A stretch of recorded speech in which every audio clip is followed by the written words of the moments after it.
নমস্কার বন্ধুরা, রেবতী রান্নাঘরে সবাইকে সুস্বাগতম।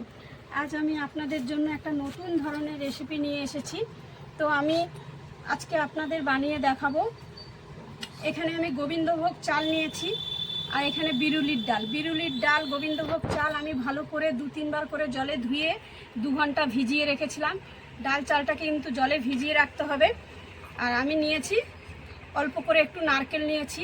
তো নারকেলটা আমি কুচি করে নিয়েছি, আর দিয়ে 3টে জিনিসকে আমি পেস্ট করে নেব। বাটাবাটি কোনো ঝামেলা নেই, আমি এই মিক্সি মেশিনে 3টে জিনিস ভালো করে পেস্ট করে নেব। তো যখনই আপনারা এই জিনিসটা বানাবে তো পরিমাণটা ঠিক মতো নিতে হবে। তো এখানে আমি আজকে ওজনটা বলছি না, আমি এই ছোট্ট কাপে করে আমি 1 কাপ চাল নিয়েছি, 1 কাপ ডাল নিয়েছি। তো তোমরা যখনই বানাবে তোমাদের পরিমাণ মতো তোমরা যে জিনিসে মাপ করে নেবে, বাটি হোক কাপ হোক, কিন্তু দুটো জিনিস সমানে সমানে নিতে হবে। তো আমি উপকরণগুলো দেখিয়ে দিলাম। এই গোলা রুটিটার সঙ্গে একটা আলুর তরকারি বানাবো। তো আমি এখানে 5টা আলু ভালো করে ধুয়ে খোসা ছাড়িয়ে ধুয়ে নিয়েছি।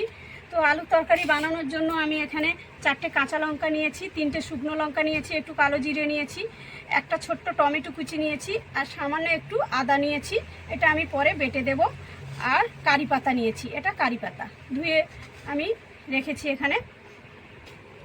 তো এবার চলো আমি কি করে এই জিনিসগুলো বানাবো, তোমরা ভিডিওটা প্রথম থেকে শেষ পর্যন্ত দেখতে থাকো।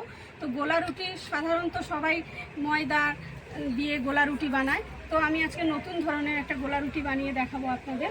তো চাল ডাল দিয়ে চলো এবার আমি আপনাদের দেখাচ্ছি। কোনো বাটা ঝামেলা নেই, মিক্সি মেশিনের মধ্যে আমি চালটা দিয়ে দিলাম, অল্প অল্প করে দিয়ে আমি পেস্ট করে নেব।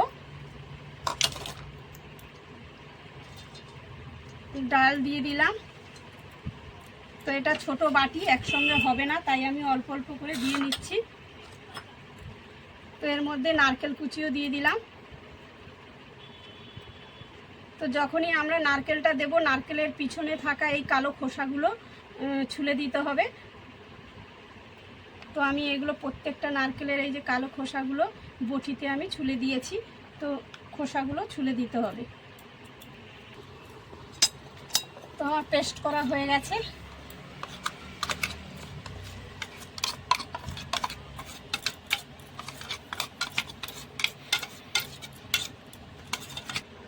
তো আমি অল্প একটু গোটা জিরে দিয়ে দিচ্ছি।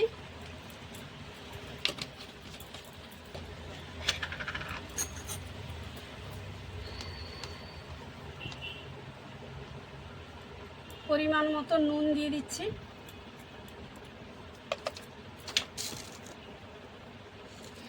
1 চামচ চিনি দিচ্ছি।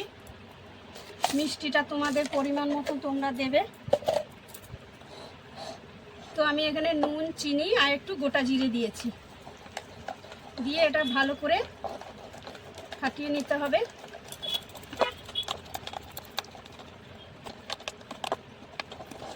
তো বন্ধুরা, মাপটা আমি তোমাদের বলে দিয়েছি। আমি এই কাপটাতে আমি চাল আর ডালটা নিয়েছি। তোমরা কাপ হোক বাটি হোক যে কোনো জিনিসে নেবে, মাপটা পরিমাণ মতো নিতে হবে। তো ব্যাটারের ঘনত্বটা এরকমই থাকবে, খুব বেশি পাতলাও হবে না, খুব বেশি মোটাও হবে না।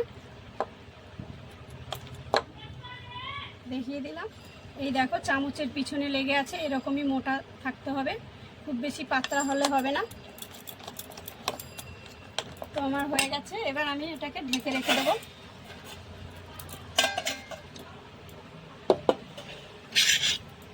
এবার আমি আলুগুলো কেটে নেব।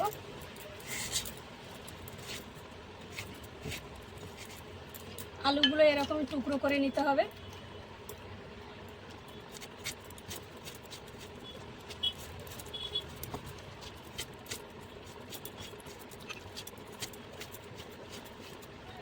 তো এবার আমি গ্যাসের কাছে যাব। এবার আমি আলুর তরকারিটা বানিয়ে নেব। তো আমি কড়াই বসিয়ে দিলাম, কড়াইতে সাদা তেল দিয়ে দিলাম। তরকারিটা সাদা তেল দিয়েই করতে হবে। শুকনো লঙ্কা দিলাম,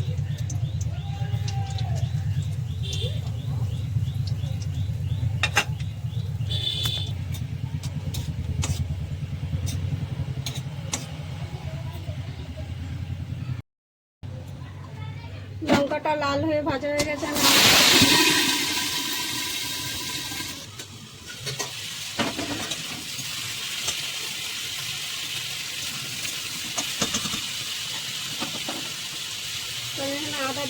আদা বাটা, টমেটো কুচি দিয়ে দিলাম, 4টে কাঁচা লঙ্কা আমি ভেঙে দিয়ে দিলাম, সামান্য একটু হলুদ দিলাম, পরিমাণ মতো নুন দিলাম।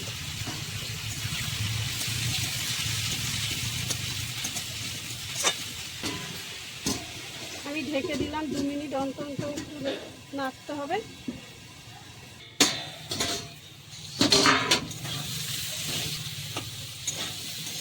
তো আলু আমার সেদ্ধ হয়ে গেছে। কারি পাতা দিয়ে দিলাম,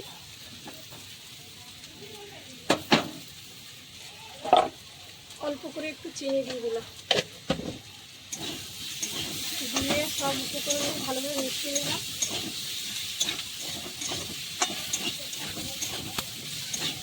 কারি পাতাটা আমি লাস্টে দিলাম, যেহেতু কারি পাতার একটা খুব সুন্দর গন্ধ বেরোয়, সেই কারণে আমি লাস্টে কারি পাতা দিলাম। পরিমাণ মতন জল দিয়ে দিলাম।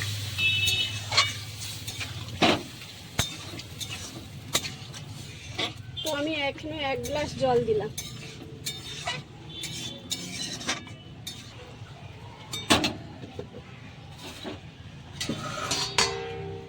আবারও ঢেকে দিলাম।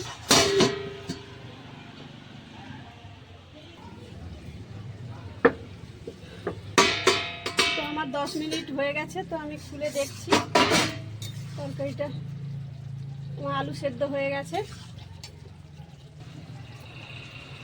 সব শেষে আমি একটু ভাজা মশলা দিচ্ছি, এটা গোটা জিরে আর ধনিয়া ভেজে গুঁড়ো করে আমি রেখেছিলাম। সবার শেষে আমি গুঁড়ো মশলা ভাজা দিয়ে দিলাম।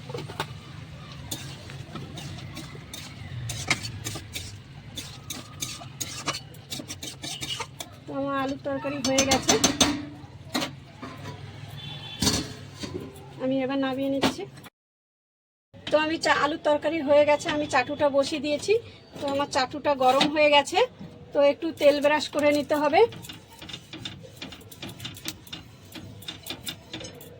তো আমি যে ব্যাটারটা রেডি করে রেখেছিলাম, সেই ব্যাটারটা আমি গোলা রুটির মতন করে এটা ভেজে নেব।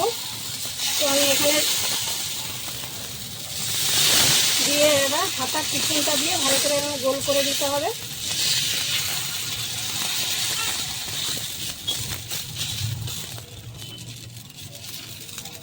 দেখো বন্ধুরা, আমি হাতার পিছনটা দিয়ে ভালো করে গোল করে দিলাম। তো এই রুটিটাকে লো ফ্লেমে ভাজতে হবে, বেশি ফ্লেমটা গ্যাসের ফ্লেমটা হাই করে দিলে পুড়ে যাবে। তো লো ফ্লেম করে রুটিটা আস্তে আস্তে ভাজতে হবে। তো দেখছো উপরটা শুকিয়ে আসছে।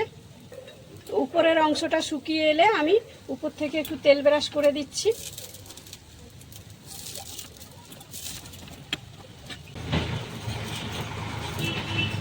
খুন্তির সাহায্যে আমি আস্তে আস্তে করে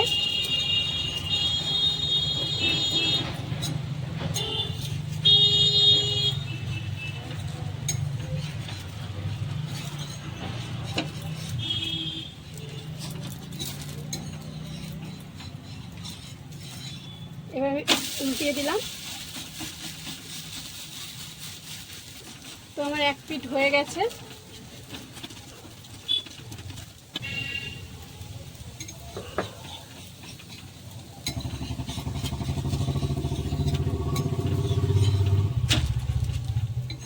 তো আমার 2 পিঠ ভাজা হয়ে গেছে।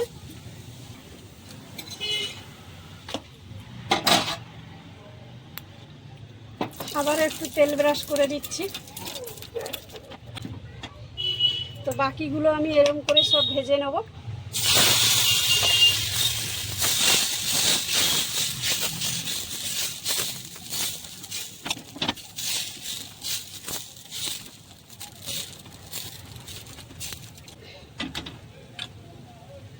তো আমার উপরটা শুকনো হয়ে গেছে, তো আমি উপর থেকে তেল ব্রাশ করে দিচ্ছি।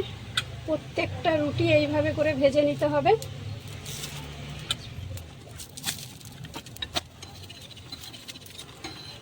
আমি রুটি বানানোটা চাটুতে দেখাচ্ছি, তোমরা পারলে ননস্টিকের চাটু থাকলে ননস্টিকের চাটুতেও বানাতে পারো।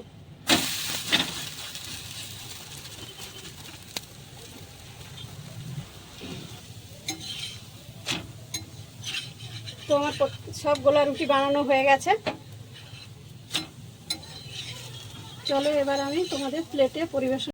তো দেখুন বন্ধুরা, আমি যে এই চাল ডাল দিয়ে গোলা রুটিটা বানিয়েছি, কি সুন্দর নরম এবং দেখতেও কত সুন্দর লাগছে। তো এই চাল ডাল দিয়ে গোলা রুটিটা খুব শরীরের পক্ষে একটা হেলদি খাবার। তো আপনারা যদি বাড়িতে এইভাবে বানিয়ে খান, খুব শরীরের পক্ষে ভালো। তো বন্ধুরা, আমার এই নতুন রেসিপি আপনাদের কেমন লাগলো? যদি আপনাদের এই রেসিপিটা ভালো লাগে তো আমার চ্যানেলে একটা লাইক কমেন্ট করে শেয়ার করে আমার পাশে থাকবেন। বন্ধুরা, তোমরা সবাই ভালো থাকবে, সুস্থ থাকবে। দেখা হবে পরের রেসিপি নিয়ে। Bye, tata.